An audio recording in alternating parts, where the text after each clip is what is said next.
Salut à vous les amis, j'espère que vous allez bien, passez une super journée. Moi, ça va bien, super. J'ai passé un bon moment hier, je sais pas pour vous, je sais pas selon votre club aussi comment que vous vous sentez, mais en tout cas, point de vue globalité du championnat, on se régale, c'est incroyable, on passe un super moment. Les matchs sont de plus en plus fous, il y a des équipes qui peuvent gagner, qui laissent des points passer, il y a des équipes qui prennent des remontadas, on comprend pas comment que ça marche. Le football est tellement passionnant, est tellement incalculable des fois, c'est complètement fou. Dites-moi vous ce que vous en pensez, surtout par rapport au nombre d'équipes qui se tiennent par exemple du premier, du PSG à Lens, il y a seulement 2 points. 2 points au bout de 10 journées. C'est complètement fou. Normalement, 10 journées, les gars, on gagne tous ces matchs, c'est 30 points. Là, tout le monde se partage les points. Paris aurait pu prendre un petit peu plus l'avantage, mais non, laisse passer 2 points. Marseille, pareil, qui aurait pu largement faire une bonne affaire. On s'est dit, bon, on va se relancer, après sa défaite à Lens, va se relancer. Non, ils ont perdu encore 2 points, et dans un scénario aussi encore complètement fou. Lyon, qui aurait pu aussi retalonner le Paris Saint-Germain, perd 2 points juste à la fin du match, sur un match complètement dingue, on y reviendra tout à l'heure. Et Rennes, pareil. Il y a tellement de choses qui se sont passées, et très content pour les Messins. Pour les Messins d'avoir réussi à gagner leur premier match. On a eu peur en même temps que Metz sortent de ce classement et soit l'équipe déjà en Ligue 2. Donc j'espère que ça va aller mieux pour les Messins. Ils en avaient besoin, ils ont pris énormément de buts. Ça leur fait du bien aussi de ne pas prendre de buts durant ce match. Parce que je crois que pour l'instant, ouais, c'est 26 buts pris. Donc ça, c'était avant, hein, c'était à la 9e journée déjà. Donc voilà, ça leur a fait du bien. Lens qui laisse passer l'occasion de faire quelque chose. Donc ouais, c'est complètement fou. Dites-moi vous ce que vous en pensez. Mais moi, je pense qu'on se rapproche d'une Ligue 1, les gars. Peut-être l'une des meilleures saisons all-time, hein. Je dirais peut-être pas all-time, mais j'étais pas là avant les années 2000. Je me souviens pas trop du football d'avant, mais je pense que depuis les années 2000, on est sur l'une des meilleures saisons, en tout cas l'un des meilleurs débuts de championnat, parce que pas mal d'équipes laissent des points en route. Et on va commencer d'ailleurs, on va checker un petit peu ce qui s'est passé. Par exemple, Marseille. Marseille qui a laissé pas mal de points sur ce match-là, qui pourtant avait. Moi, ce qui m'a plu avec Angers déjà, ce qui m'a plu avec Angers, c'est qu'Angers n'a pas mis de bus. Angers a joué sur ses forces, sur ses armes, avec ses armes, a fait le boulot et a marqué d'ailleurs un très joli but et mérité parce que voilà, ils ont saisi toutes les occasions de pouvoir avoir de temps en temps le momentum, ici on peut le voir. Voilà, dès qu'ils ont pu accélérer, ils l'ont fait. Et il y a des belles choses à retenir comme pour Marseille. J'ai vu la rage de Roberto De Zerbi après le deuxième but, on peut le comprendre parce que c'était une super occasion de prendre 3 points lors de ce match. Mais voilà, félicitations à cette équipe d'Angers qui a fait le boulot face à un gros morceau de ce championnat. Parce que Marseille, maintenant, c'est l'équipe aussi à battre. Et bien joué. On peut retenir de belles choses, comme ce joueur, Robinho Vaz. Est-ce qu'il n'a pas changé de statut? Est-ce qu'il n'est pas devenu aujourd'hui un joueur indispensable dans l'équipe de Deserbi?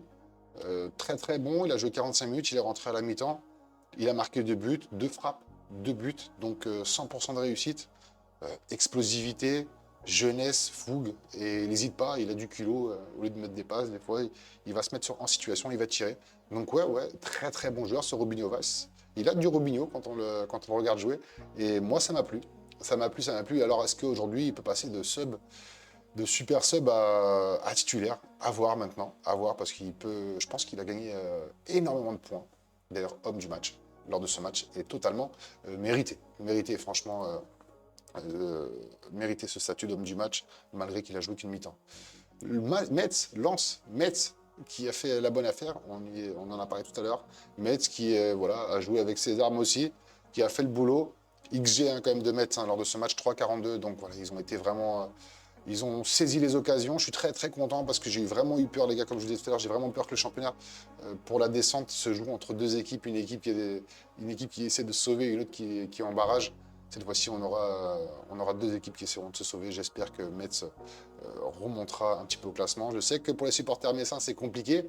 C'est pour ça que je fais une vidéo en général sur la Ligue 1 pour parler de la Ligue 1 parce que ce qui se passe est assez fou avec un nombre de buts exceptionnel aussi. On a un match en moins depuis quelques années. Et on est pratiquement au même niveau. On est à 32 buts lors de cette journée en 9 matchs. Ce qui est exceptionnel. Et je crois que la journée d'avant, pas celle d'avant, la huitième, on était déjà pratiquement 40 buts. 39 buts avec des scores incroyables. Notamment le score de Marseille et le score de Paris à ce moment-là. Mais ouais, c'est une très très bonne affaire qu'ont fait les Messins. Lens qui pourra regretter parce que Pierre Sage n'a pas donné 100% dans l'équipe. Je pense pas qu'il a mis l'équipe qu'il fallait. Il a voulu, je pense, laisser des joueurs se reposer.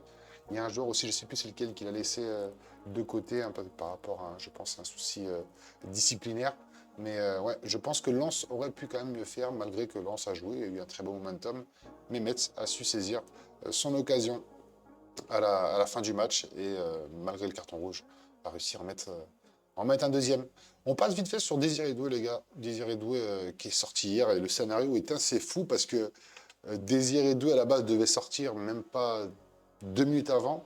On attendait juste la sortie du ballon parce que Gvara comptait rentrer et Barcola aussi. Et malheureusement, Désiré Doué, sur sa frappe, sur son pied d'appui, sa cuisse a lâché. Moi, hier, j'avais pas trop d'infos. Dans ma vidéo, j'ai dit que vu sa manière de prendre soin de lui, il aurait peut-être un petit peu moins de temps pour revenir. Et là, on nous met fin novembre. On nous met fin novembre ici 2025. Donc, c'est moins grave que prévu. J'ai vu aussi le communiqué du Paris Saint-Germain. C'est moins grave que prévu. Désiré Doué devrait peut-être louper un mois de compétition. Mais c'est dommage parce que c'est pas une rechute, hein, parce qu'il avait eu ça au mollet. Mais bon, c'est pas très grave. Mais hier, quand on l'a vu de douleur, comment il pleurait de douleur, on s'est dit, oh là, ça va être compliqué. Mais je pense que c'est plus de la douleur mentale par rapport au fait de s'être blessé. Donc, ouais, Désiré Doué va revenir rapidement et on espère en bonne santé parce que 2 blessures d'affilée, ça commence à faire un petit peu trop. D'ailleurs, j'ai vu, je ne sais pas si vous avez vu ça sur Twitter, il parlait qu'il y avait une malédiction des hommes qui étaient hommes du match lors des matchs de Champions League. Bon, j'y crois pas trop, mais bon, là, c'est une petite blessure, voilà, par rapport, je pense aussi, tout est lié, hein, le début de saison, la saison qui a été longue l'année dernière, donc ce qui est logique, hein, parce qu'un joueur se blesser à la cuisse, aux ischio, au jambier, ouais, on se dit que ouais, c'est plus musculaire qu'autre chose, hein, c'est pas une question d'hygiène de vie. Et d'ailleurs, c'est par rapport à son hygiène de vie que je me suis dit qu'il allait revenir un petit peu plus tôt, parce qu'on connaît très bien Désiré Doué maintenant, c'est quelqu'un qui fait très très attention, qui dort quand il faut, qui fait même des micro-siestes, qui mange très très bien, donc ouais. J'espère que ça va aller mieux. On passe vite fait au Paris FC, les gars. Paris FC Lyon, match incroyable. Franchement, quand on regarde les matchs de l'Olympique Lyonnais, on ne peut que se régaler. On ne peut que se régaler. Paris FC aussi, parce que Paris joue avec ses armes et essaye à chaque fois de trouver des bonnes solutions. On peut parler notamment de Kebal, qui est incroyable. Ce joueur est complètement est super bon. Super bon. Je l'ai même gardé ici parce que je me dis que voilà, il y a quelque chose à faire avec ce Ilan Kebal. 27 ans, on ne l'a pas vraiment connu avant. On ne l'a pas vraiment connu avant. Valeur marchande, on va dire que par rapport à ce qu'il propose, c'est gratuit. Hein. Franchement, c'est gratuit. Très bon joueur, il impressionne à chaque match, homme du match hein, dans cette 10e journée avec Vass aussi. Donc ouais, Kebal qui montre de belles choses et qui, je pense, sera un artisan de ce qui va se passer à la suite pour le Paris FC. Parce que Paris FC, je pense, va prendre du temps pour s'adapter à cette Ligue 1. Là, c'est encore un nouveau test. Tu perds 3-0 à la maison face à Lyon, qui est supérieur à toi, et tu as quand même la capacité mentale à pouvoir revenir dans ce match. Et on voit bien, on peut voir le momentum ici. C'est Lyon qui avait en grosse partie la possession, c'est Lyon qui attaquait le plus. Après, c'est normal, Lyon a marqué 3 buts, va baisser un peu de rythme. Il y a eu ce carton rouge, on s'est dit que là, peut-être le Paris FC pourrait faire quelque chose. Ils l'ont fait, ils ont marqué un premier but, et ensuite, il y a eu un carton rouge pour le Paris FC, donc on s'est dit que là, le match allait sûrement se finir comme ça, Lyon allait pouvoir gérer tranquillement, ils sont à 10 contre 10. Et non, le Paris FC a poussé, et c'est Kebal, bien entendu, qui a fait le boulot, et ensuite... Marchetti qui est d'un super but marque et égalise. Ouais, franchement, c'est beau de regarder Lyon jouer. Lyon, c'est une équipe qui m'impressionne et qui, comme face à Strasbourg la semaine dernière, n'hésite pas à jouer. Tu perds, tu gagnes, tu attaques. Voilà, on s'ennuie pas avec un Tolisso retrouvé qui est vraiment très bon et qui se projette de plus en plus vers l'avant. Donc ouais, j'ai beaucoup aimé ce match. Très content pour le Paris FC d'avoir, désolé pour les Lyonnais, mais par rapport à la suite du championnat, je suis très content que des équipes comme ça puissent avoir ce genre de réaction. C'est exceptionnel. On passe vite fait du côté de Nice. Nice qui, voilà, malgré un très très faible momentum, Lille a carrément bouffé les Lillois sur ce match, mais Nice qui a su saisir ses opportunités. Nice, ça va leur faire du bien parce qu'on voit ce qui se passe un petit peu en Europe et malgré tout, reste sur une très très belle série et de très très bons points pris contre de bonnes équipes.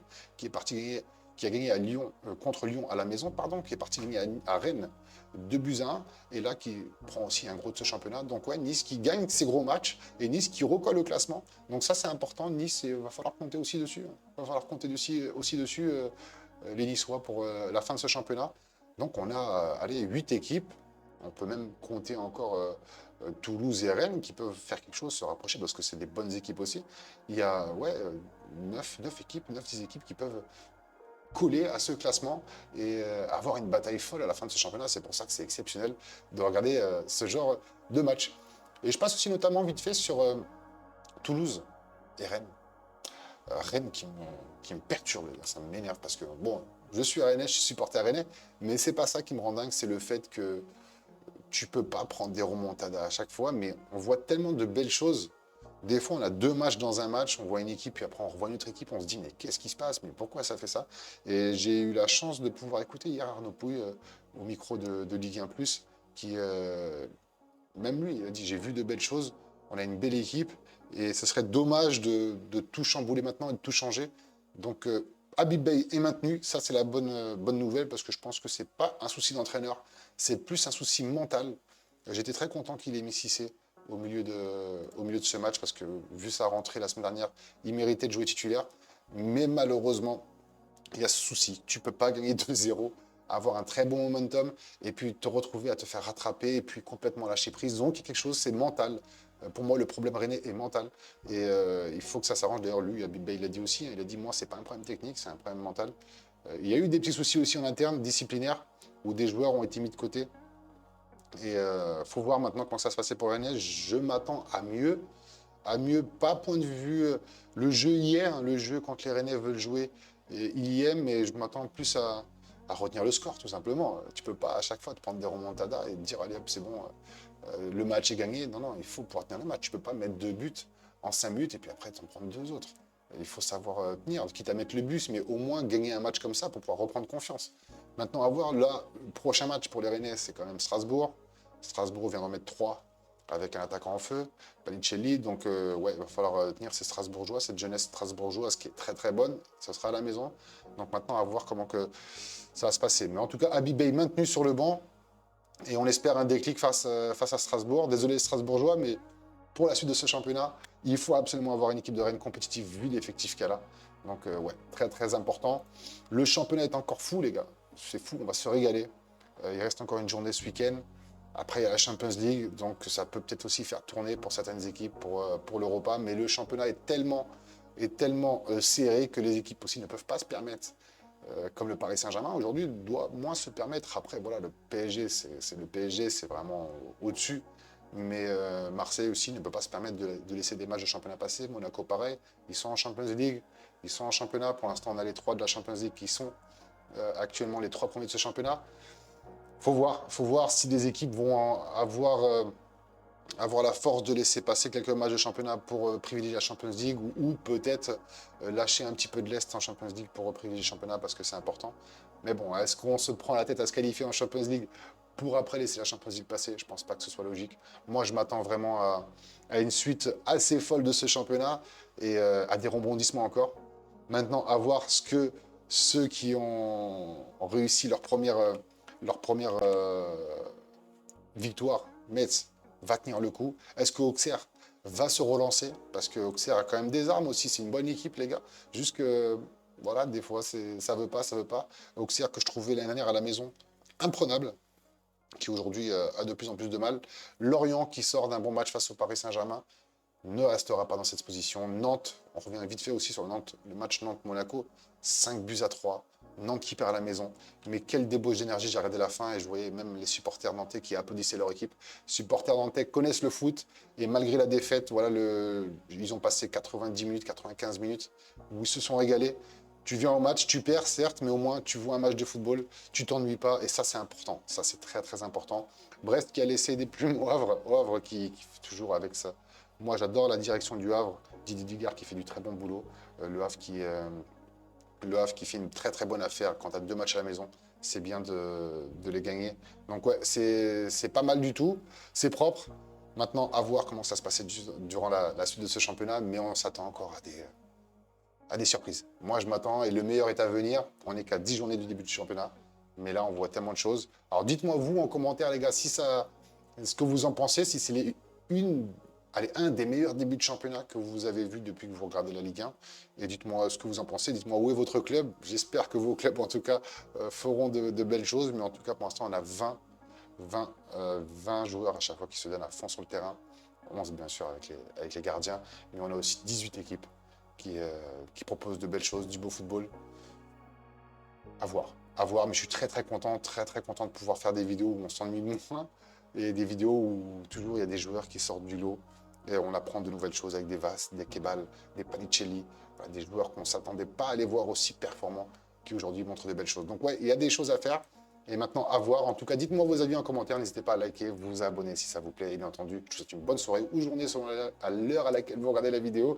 Et on est à combien de temps? On est à 16 minutes, donc ça va. C'est pas très long. Bonne journée à vous. La win comme d'hab. Et à demain pour une nouvelle vidéo.